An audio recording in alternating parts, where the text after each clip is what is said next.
तो जाहिर सी बात है नीट में जो बच्चे तैयारी करते हैं फिजिक्स कहीं ना कहीं उनका हमेशा कमजोर पार्ट बना रहता है। जीतेगा वो नहीं जो कमरे में बैठ के सिर्फ तैयारी कर रहा है, जीतेगा वो जो लगातार देख रहा है कि पेपर कैसा आता है, रणभूमि में कैसे खेलना है वो अभी से सोचना पड़ेगा।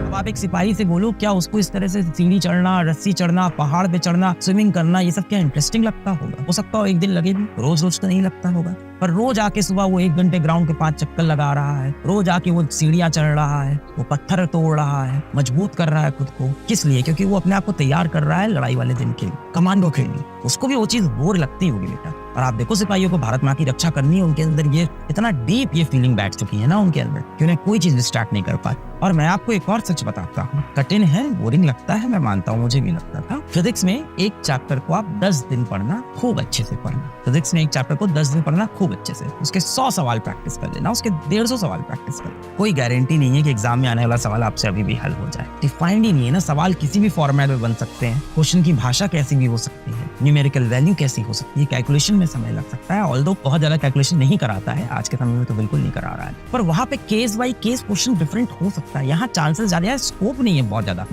ज्यादा वेरिएशन नहीं कर पाएगा। एक आध सवाल में कर भी जाए तो कौन सा। ओवरऑल जो आपने एनसीईआरटी की लाइन पढ़ी है वहीं से क्वेश्चन निकल के आना, यानी एकदम डिफाइंड सिलेबस है। आप लोग बहुत बार पूछते हो सर जितना पढ़ा रहे हैं क्या उसमें से ही आएगा, क्या जितना पढ़ रहे हैं इसी में से आ जाएगा, कहीं बाहर से पढ़ने की जरूरत है क्या? सिर्फ एनसीईआरटी पढ़नी है, नथिंग एल्स। एनसीईआरटी के बाहर कुछ नहीं आता है, कुछ भी नहीं आता है। सिर्फ एनसीईआरटी को एकदम बढ़िया से पढ़ लेना है। कितने फायदे की बात है कि वो लिमिटेड पेजेस से एक लिमिटेड नंबर ऑफ क्वेश्चन आ रहे हैं जो एक अच्छे नंबर देके जा रहे हैं और जो कम समय भी ले रहे हैं। एक बार इस तरह से देखना शुरू कर कि हाँ ये बोरिंग होगा, थोड़ा कठिन भी होगा, पर एग्जाम के लिए क्या है, गोल्डन बटन है, डायमंड बटन है। एग्जाम के लिए आपका डायमंड बटन है। जाहिर सी बात है जो चीज डायमंड बटन है उसको पाना इतना भी आसान नहीं होगा, और लिंक्ड है चीजें बनने लगती हैं, पर चीजें धीमे धीमे बनना शुरू हो जाती हैं। कई बार कुछ चीजें याद करनी ही पड़ेगी। इसमें इंपॉर्टेंस समझ में आ रही है? इंपॉर्टेंस समझ में आई? क्या इंपॉर्टेंस है कि उसके सवाल आते हैं एग्जाम में? नहीं। इंपॉर्टेंट क्या है कि सवाल बहुत जल्दी हो जाएंगे, देखते ही टिक करना है। दूसरा इजी किस लिए? इजी इसलिए क्योंकि डिफाइंड नंबर ऑफ पेजेस पढ़ने हैं एनसीईआरटी के। उसके बाहर से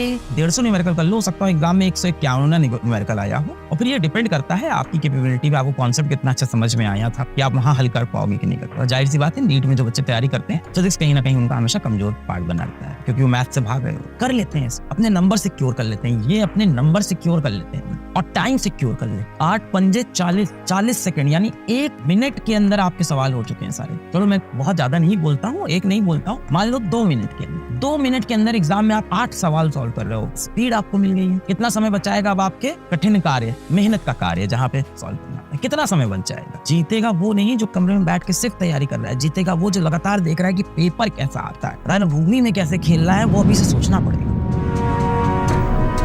आप सोचो गेम बहुत अलग चल रहा है, भीड़ में खड़े होकर ताली बजाना है कि वो बनना है जिसके लिए भीड़ ताली बजाए।